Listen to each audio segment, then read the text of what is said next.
Okay, these are collard leaves for my garden. And as you can see, they're flat with a little bit of crinkliness. This is called Savoy leaves, where it looks kind of bubbly, like a little bubble wrap. And collards are cousins to kale. Really the only difference between collards and kale is collards are bigger and flatter, and kale is a smaller leaf and they're crinkly around or curly around the edges. I like collards because they're bigger and they're a little bit easier to manage. So right now I'm just going to show you real quick how we shred kale and use it in cooking. First, you want to take out the stem. It has this big thick stem and it tends to be a little bit bitter, and so you can do it this way. You just kind of fold the leaf in half and cut the thick part, and then when I get to the thin part, right here, I don't care about that. That's okay. So so you can cut it with scissors like this. Oops. Or you can use a knife, just a little paring knife, and that might go a little bit quicker for you if you practiced at it, and then just cut out the thick part. This is a real nice big one.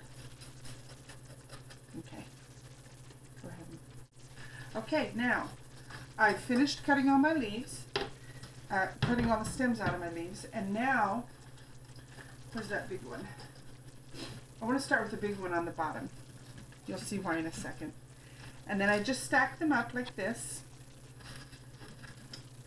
3 or 4 leaves, and I like to fold the tails in so that I have a nice, let me fold that in a little bit, so I have a nice kind of a flat, even edges that I start off with. And then, and this is why I want the big one on the bottom, I roll it up like you would roll a cigar if you were a cigar maker.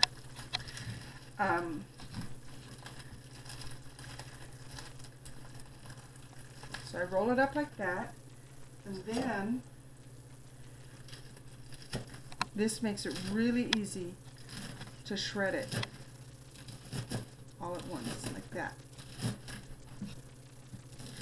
I learned how to do this from the housewives in Portugal when I lived in Portugal, and that's also where I learned to make the Portuguese green soup. It's called caldo verde.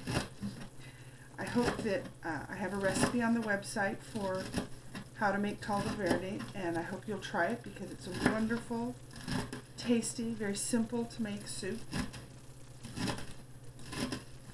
So you just keep on slicing it about 1/8 of an inch thick. Some people will do it thicker. I like it thinner because you see here we get a nice tiny shredded kale leaf that's perfect in your caldo verde, and it's perfect in stir fry or fried greens for your lunch. And this is just a really tasty, very nutritious vegetable, and grows late in the fall. So this is a great vegetable to try in your garden and use in your kitchen.